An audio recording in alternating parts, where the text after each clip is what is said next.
పాత్రికేయులు అనే పదం సరైన పదం కాదని ఇటీవల ఒక చర్చ అయితే నడుస్తుంది. ఈ పాత్రికేయులు అనే పదానికి మరో అర్థాన్నిచ్చే పదం ఏదైనా ఉందా? పాత్రికేయులు అన్న పదం వ్యాకరణ దూష్యం అయిన పదం. వ్యాకరణ శాస్త్రం ఈ పదాన్ని అంగీకరించదు. ఇంగ్లీష్లో ఉండే పదాలను తెలుగులోనికి అనువాదం చేసుకునే సమయంలో న్యూస్ అన్నప్పుడు నార్త్, ఈస్ట్, వెస్ట్, సౌత్ వీటిని న్యూస్ ఆంగ్లంలో ఒక పదంగా సిద్ధం చేశారు. ఆదాన ప్రదానాలతో ఆంగ్ల భాష ప్రతిరోజు అభివృద్ధి చెందుతూనే ఉండగా తెలుగు భాషలో కూడా అనేక పదాలు నూతనములైనటువంటివి వచ్చి చేరుతూ ఉంటాయి. పాత్రికేయులు అన్న పదంలో పత్రికలు జన్మించిన వారు అనేటటువంటి విపరీతార్థం వస్తుంది కనుక ఇది సవ్యమైనది కాదు.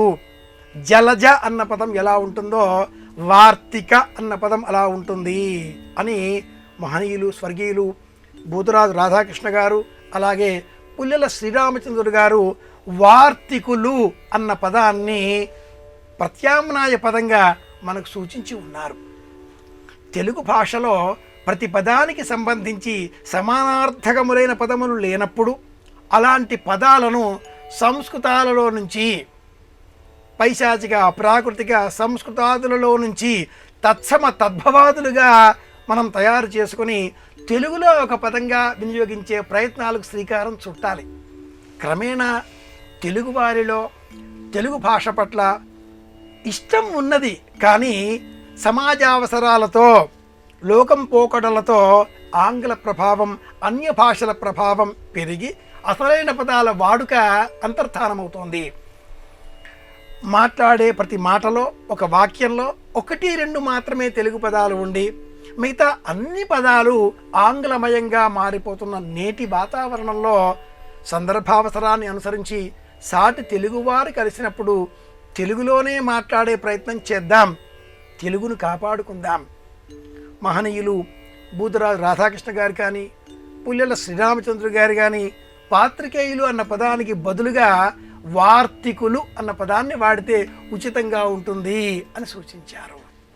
అన్నట్టు సందర్భం వచ్చింది కాబట్టి తొలి వార్తికేయులు ఎవరు అని చెప్పుకుంటే నారద మహర్షి అని చెప్పుకోవాలి.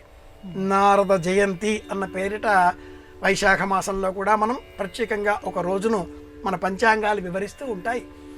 ఒక చోట ఉండే వార్తలను మరో చోటికి చేరవేయడం, తమకు సంబంధించిన ఏ విశ్లేషణ అందులో చేర్చకపోవడం, వార్తను అందించడమే ప్రధాన లక్ష్యంగా ఉండడం, వార్త అందించడం వలన సమాజానికి ప్రయోజనం చేకూరేదిగా ఆలోచన చేయడం. వార్తలు పలు రకాలు. వార్త అందించడంలో ఎదుటివారిని భయభ్రాంతులను చేయవచ్చు, లేదా వారికి దుఃఖం కలిగించవచ్చు. అలాంటి వార్తలను సంకోచింపజేసే విధంగా సంక్షిప్తపరిచి చెప్పడం, మేలు కలిగించే వార్తలను వివరించి చెప్పడం, విశ్లేషణాత్మకంగా చెప్పడం. వార్తికుల ప్రధాన లక్షణాలలో స్వార్థం లేకపోవడం, సమాజ హితం కోరడం, ఇది ప్రధానంగా మనం చెప్పుకోవాలి.